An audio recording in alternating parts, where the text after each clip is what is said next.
Sneakers and Cleats, the podcast.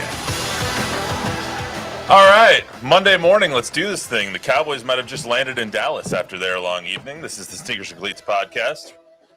I'm Matt Roy. This is Chuck McKinnon. Chuck? Guten Morgen. You didn't have to stay for as late as Don did last night, but you still had a heck of a night, huh? It's okay. It was fun. I watched the ticker on the Cowboys game, which was really interesting too, because on ESPN, if you're watching the ticker, they will even sell you advertisements during those moments. Well, you got to sell everything. That was new for me. Never noticed that before.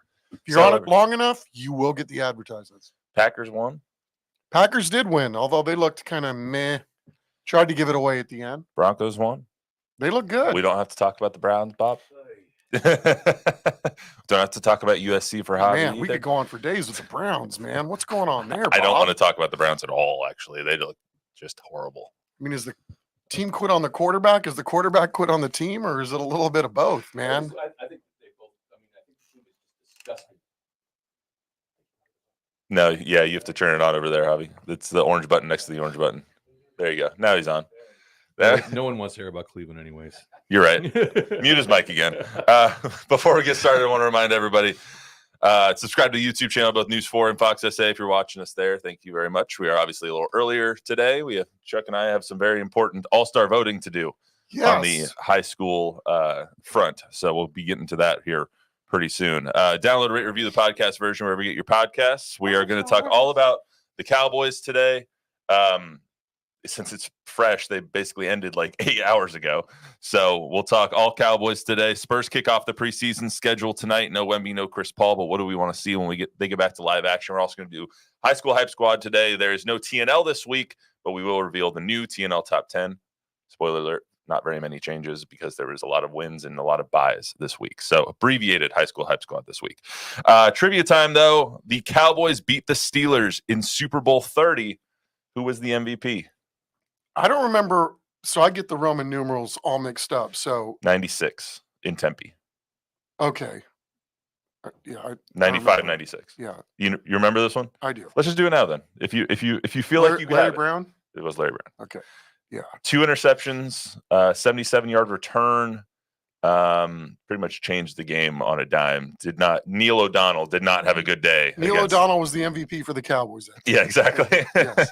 In Tempe, which, by the way, also got a win, forks up, against Kansas this week, 4-1. I'm not saying, I'm just saying, might be really good. Actually, might be okay. They play Utah this week, so they're not gonna have a good week. I don't know, man. That's it's hard to joke your way to 4-1. I mean, give your team props. Their win-loss total at the beginning of the season was 4.5.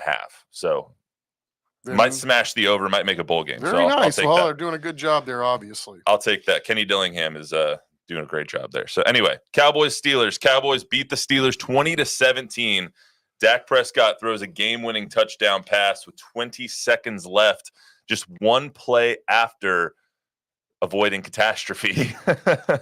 It seemed like they were avoiding catastrophe all game, and like really, when you lose the turnover battle 3-0 and you get a field goal blocked and you almost fumble on third down was it third down or second down when Rico fumbled? I don't remember.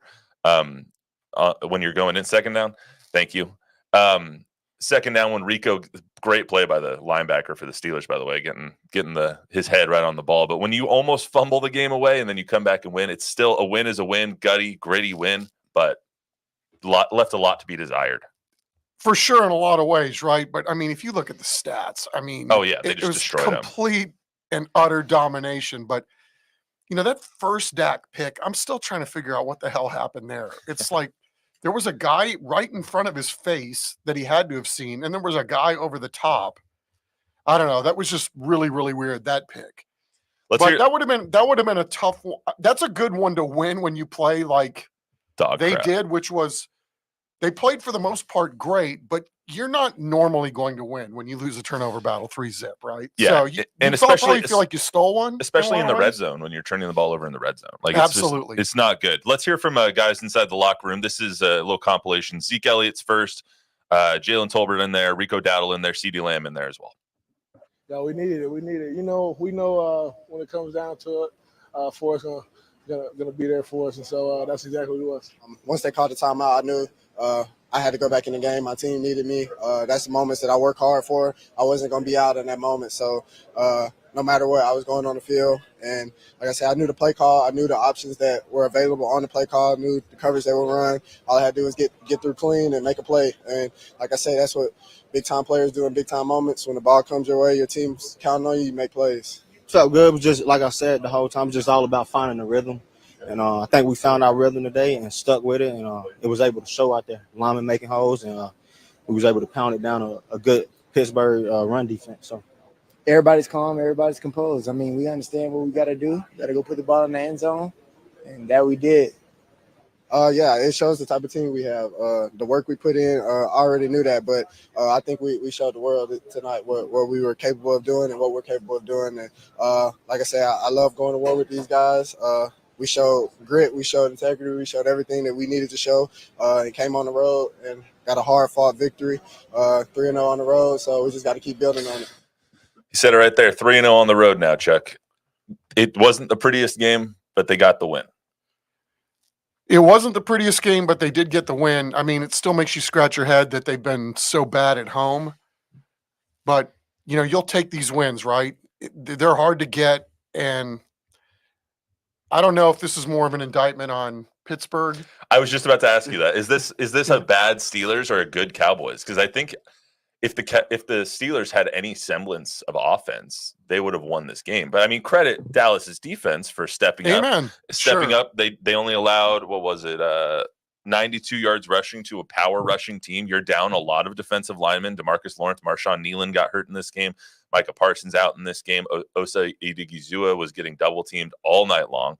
So credit the Cowboys D-line for stopping the Steelers. But if the Steelers could throw the ball a lick, they would have won this game. Yeah, I mean, hats off to the Cowboys DBs last night. And again, mixing and matching. What a masterful job Mike Zimmer and the coaching staff did with getting that defense ready to go. And, Agreed. you know, next man up mentality.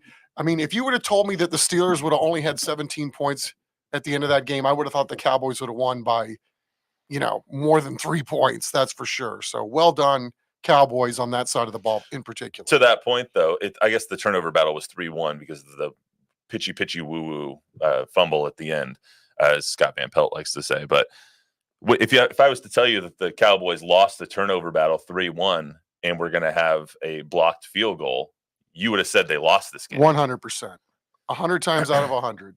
And the fact that they didn't, especially on the road. The fact that they didn't huge, especially with where their injury situation is right now, which is not good at all. Especially Marshawn Nealon goes down this game. We don't know how long he's going to be out for. Tyler Guyton gets hurt in this game. Don't know how long he's going to be out for, or what the severity of that injury is going to be going forward. So to win this game, to get to 3-2, to welcome the Lions into town this week, it's big because I just going to chalk it up as maybe a loss right now. You go into your bye 3-3. You have San Francisco coming out. You need to get healthy in the bye. Yeah, I mean, San Francisco's banged up too. I mean, if we're looking ahead, so I don't know that there's a decided advantage. They just lost to the Cardinals, so right. I don't know that there's a decided advantage there. So let's see if they can win a game at home. You know, if they do, then they're feeling probably pretty good about themselves going into the bye, and then coming out of the bye. You would think they're going to get at least one or two of those guys back by then. So let's see. But that's why last night, stealing that game at the end was, you know, again, huge play, 4th and 4. And Jalen Tolbert got, how do we say that on a podcast? He got hit in his no square. Okay. He got hit in the place where the cup normally goes, but they don't wear cups in football. That maybe they should on a, you know. Hey, just ask Tyler Smith where he got hit. Yes. Quote of the week, I believe. Quote of the week, hitting his MF and nuts. Okay, you said it. I mean, we can say nuts, can't we? No, we can't say nuts. Well, too bad.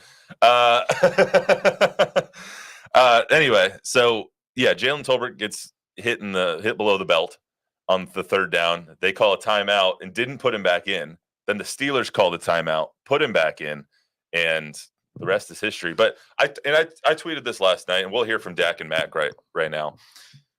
That's the play that your $240 million quarterback has to make. If you're going to pay Dak Prescott $240 million over the next 4 years, that play needs to happen, and he made it happen. So I don't know whether – I don't want to take anything away from him because he made the play, and it was fantastic. But if you're getting paid that amount of money, you need to make that play. And he made it happen. Well said. I mean, you're absolutely right, especially in a game like this where there were so many Cowboys that were out. The guys that make the money are the guys that should be making the plays. And at least at the end of the ball game, Dak, for the most part, if you take away the 3 turnovers, was really, really good in that ball game. Well, I mean, you look at the stats, and 352 yards passing, 2 touchdowns and 2 picks. They outgained the Steelers by 219 yards. Their offense was clicking. They were in the red zone all night. But where's the stat right here? When you're 1 for 4 in the red zone and you turn it over twice and you get a field goal blocked, you're not going to win a lot of games. Right, and they were really good on third down, right? What was that last night? I got it right there. Third down, they were 9 for 15. That's pretty damn good. I mean, that's how you win a game where you turn the ball over as much as they did. Yeah, let's hear from Dak and Mac real quick before we talk more. It's interesting. We put a lot of time into the last play of the game. Frankly, the history of playing this team, it always comes down to the last play of the game. So I just thought our guys just held their composure, just kept playing. It was a different surface, just because of the weather and the moisture. We knew the ball was going to be alive. And it was, certainly for us at times. But yeah, I just think the resiliency of our football team was on display tonight. Just look at the whole game. When we weren't scoring or we weren't doing what we needed to do, it was on us. It was on me.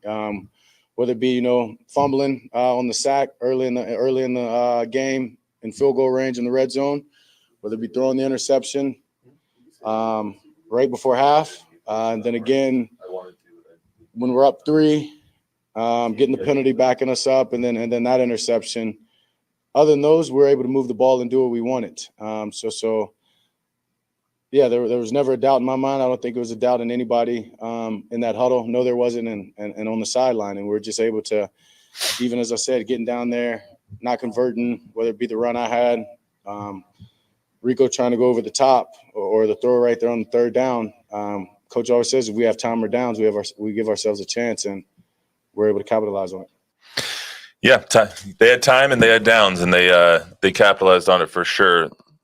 Per the Elias Sports Bureau, Dak Prescott's touchdown to Jalen Tolbert with 20 seconds left is the 4th latest go-ahead score in team history. So the other 3, Romo to Witten in 2015 with 7 seconds left, 1967 Reeves to Meredith with 10 seconds left, and 2007 Romo to Witten again with 18 seconds left. So I really liked how they played it at the end. Like I said, I was telling you earlier, I was watching on the ticker, and they had well over a minute left to go, all their timeouts. I just thought this is really good. They're milking the clock, and then I see they're running out of downs at the end. I'm like, okay, well, you need to score at some point. So I just thought overall, how they manage end of game like that couldn't have been.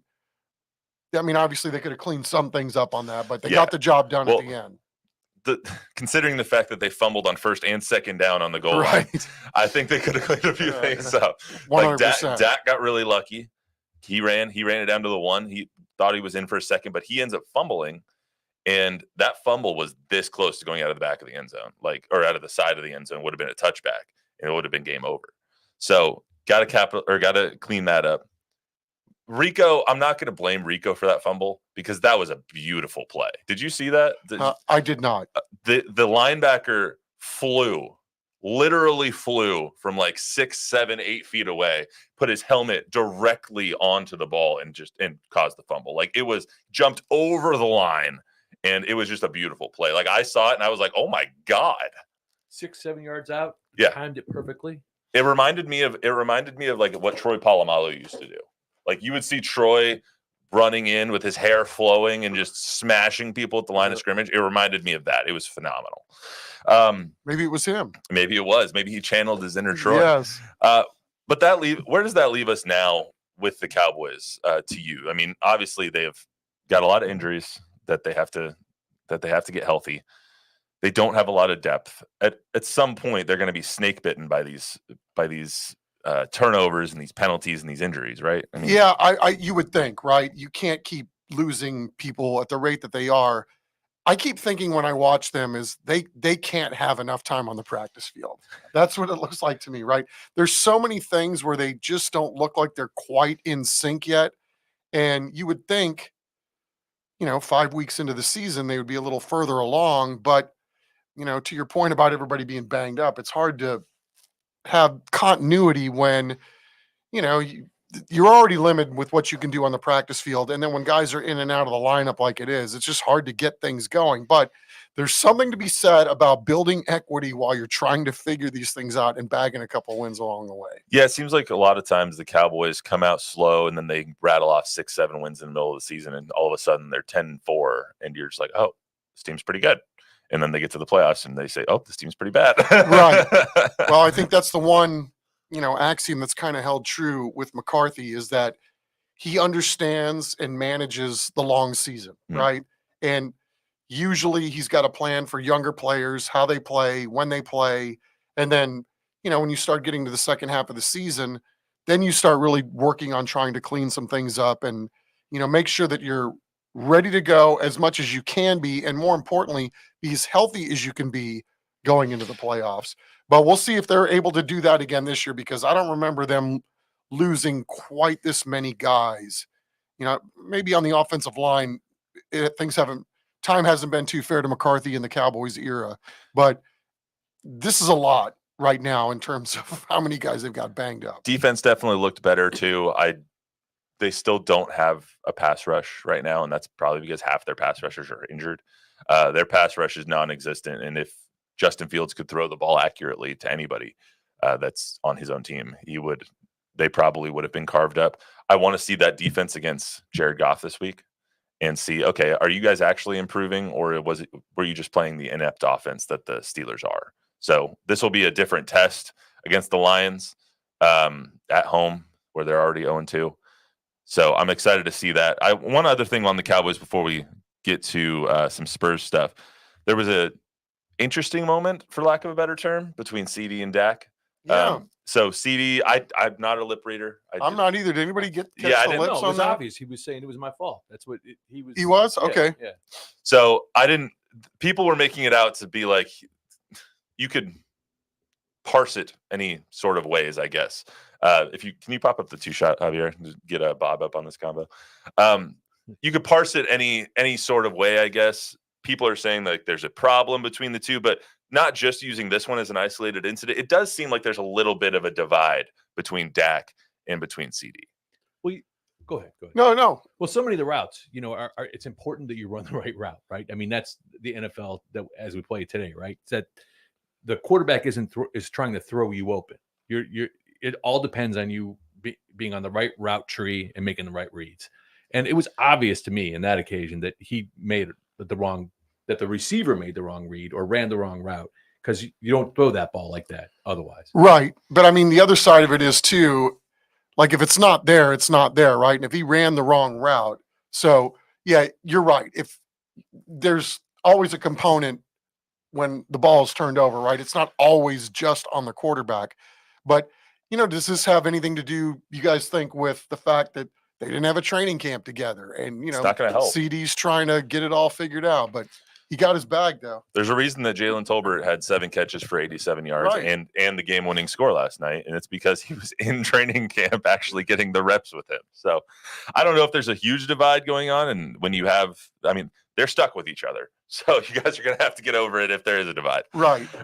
Let's get to some Spurs stuff here. Obviously, great win for the Cowboys. We'll see how they do on Sunday. We'll talk more about it on Thursday as well. So Spurs, they kick off or tip off, if we want to be sports specific here, tip off their preseason tonight, against the Oklahoma City Thunder. They are not playing all of their starters almost.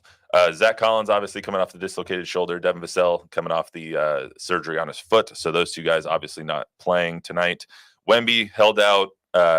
Chris Paul held out. Charles Bassey also coming back from an injury, so he's held out as well. So not taking this game as isolated incident, not taking this game just as a standalone. What do you want to see from them in the preseason as a whole, not just obviously tonight, because we're not going to see much tonight? How much continuity can you build this much into training camp with guys that they obviously want to look at? But, they don't let anybody into these practices while the real stuff's going on. So I think for a lot of Spurs fans, this is going to be like Christmas morning. I mean, you're really going to get your first look to see what this group looks like. And, depending on who's on the floor, but, how do they play? How do they play together? For me, it's really what is Oklahoma City going to do tonight? Just what does it look like? I mean, literally, we have no idea. For me, it's really important that they start strong and show some good performances in the preseason, because I think you have to start fast to get your fan base engaged this season. Obviously, everyone's excited about Chris Paul. Everyone's excited about Harrison Barnes. Everyone's excited about Wemby's development and how everything's going to mesh together. But if you start 3-20 again, you're quickly going to see people not care. And so the preseason, I think you have to give them a little taste of it. Maybe Wemby and Chris Paul aren't playing tonight. That's fine. I'm sure they'll play a game or 2 or 3 this preseason. Wemby talked last week about wanting to play more in the preseason, and then he's held out tonight, so it doesn't make Right. too much sense. Maybe Pop didn't hear that comment.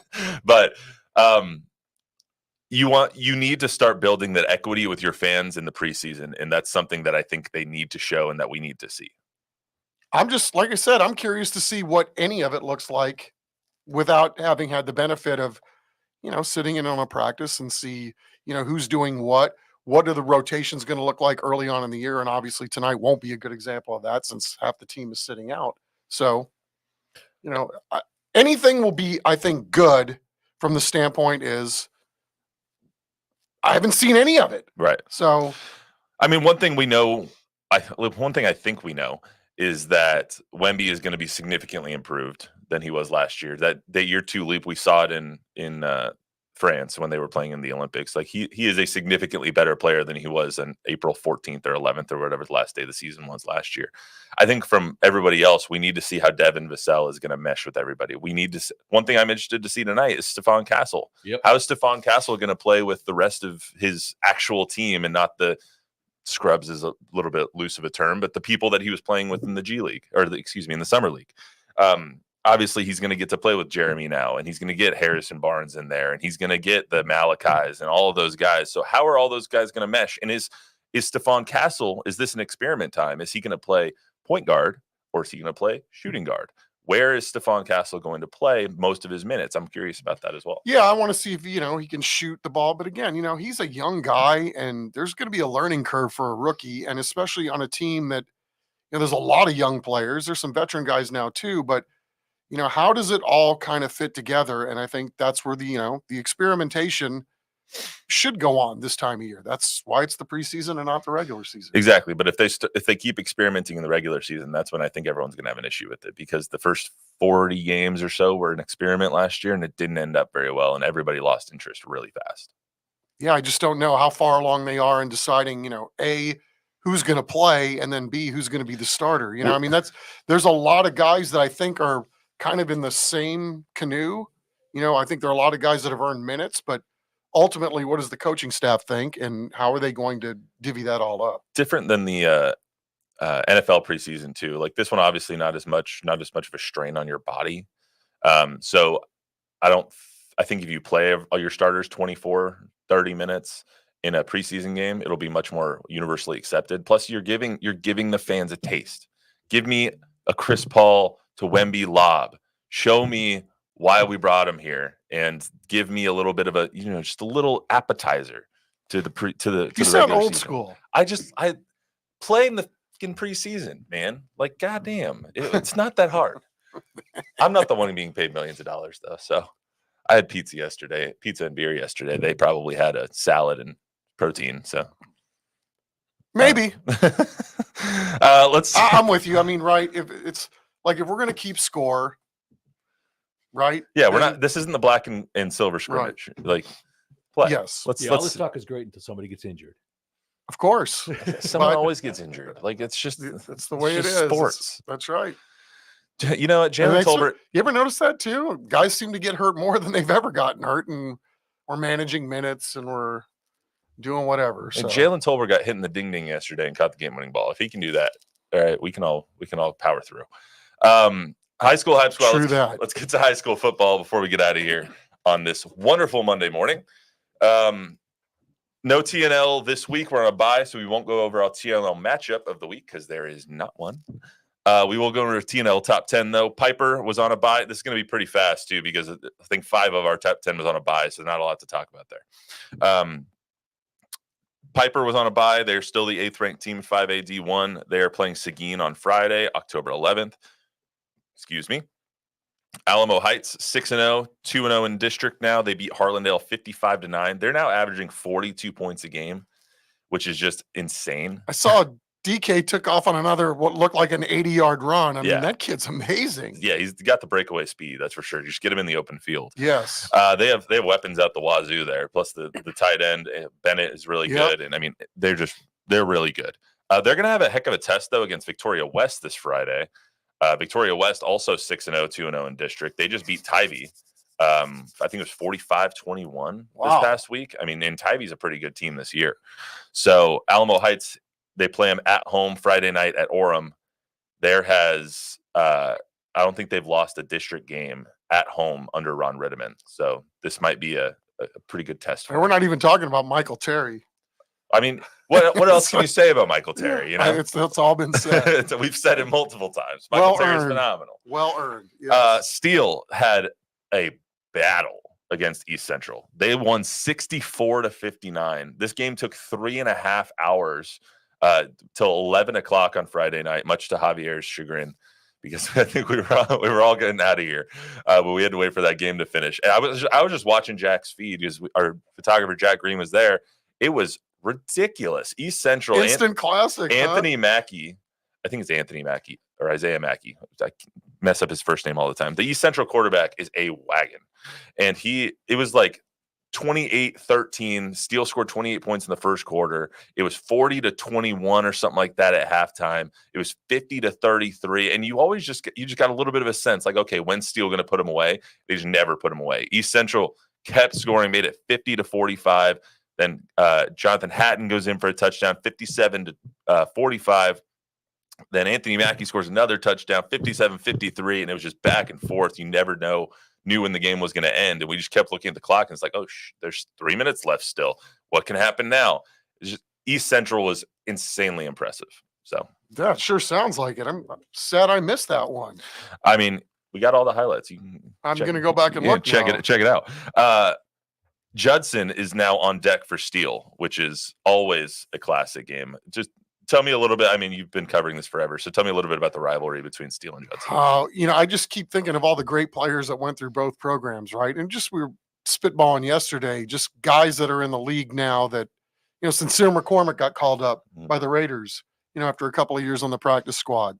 So I just think of the great players, the Caden Stearns of the world. I mean, go right down the list, man. We could sit here for days. Malcolm Brown, but the Judsons and the Steeles. You think about how many guys I have to sit there and try to figure out how many guys made it to the NFL from those two schools. Well, Terrence Steele last night gave the shout out to Steele High School in his Sunday night promo, whenever they pop up the heads. So that was kind of cool. We're thinking that too. I think Terrence Steele is the single greatest NFL earner in San Antonio history. Is he? Well, he will be by the end of this contract. By the end of his contract, yeah. So I'm also curious. Terrence Steele. I'm also curious as to how many people were watching that and they just thought that he made up a high school with his last name. He just Steele High School. What?